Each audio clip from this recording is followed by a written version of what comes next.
చాలామంది బిగినర్స్కి క్రియేటిన్ తీసుకోవాలా అని ఆలోచిస్తారు. క్రియేటిన్ చాలా ఇంపార్టెంట్.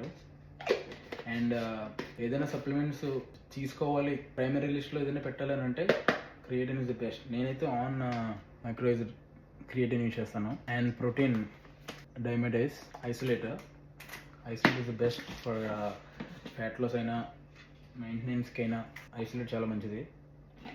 ఐసోలేట్ తీసుకుంటాను నేను. డైజెషన్ కూడా బాగుంటుంది. ప్రోటీన్ తీసుకోవాలా, డెఫినెట్గా ప్రోటీన్ పౌడర్ తీసుకోవాలా అన్నానంటే నేను 2 ఇంపార్టెంట్ రీజన్స్ చెప్తా. ఫస్ట్ వన్ వచ్చేసి ప్రోటీన్ తీసుకోవడం వల్ల, ప్రోటీన్ పౌడర్ తీసుకోవడం వల్ల జిమ్ నుంచి వచ్చిన వెంటనే, వర్కౌట్ చేసి వచ్చిన వెంటనే నువ్వు ప్రోటీన్ తీసుకోవడం వల్ల మజిల్కి వెంటనే ఫుడ్ వెళ్తుంది అనమాట. అంటే బ్లడ్ స్ట్రీమ్లో ఈజీగా మిక్స్ అవుతుంది. అర్థమైందా? బ్లడ్ ఫ్లోలో ఈజీగా మిక్స్ అవుతుంది ఈ ప్రోటీన్ పౌడర్ అయితే. అదే నువ్వు తిన్న ఫుడ్ అయితే అది డైజెస్ట్ చేసుకోవాలి, మళ్ళీ బ్లడ్కి వెళ్ళాలి, అది నీ మజిల్స్కి రీచ్ అవ్వాలి. అదే ప్రోటీన్ అయితే డైరెక్ట్గా రీచ్ అవుతుంది. So easy. తీసుకోకపోయినా నడుచుద్ది, కాకపోతే తీసుకుంటే కొంచెం అది బెనిఫిషియరీ. ఇంకొకటి సెకండ్ రీజన్ ఏంటంటే కొంతమంది food intake like proper like chicken, eggs ఇవన్నీ సరిగ్గా తీసుకోలేరు.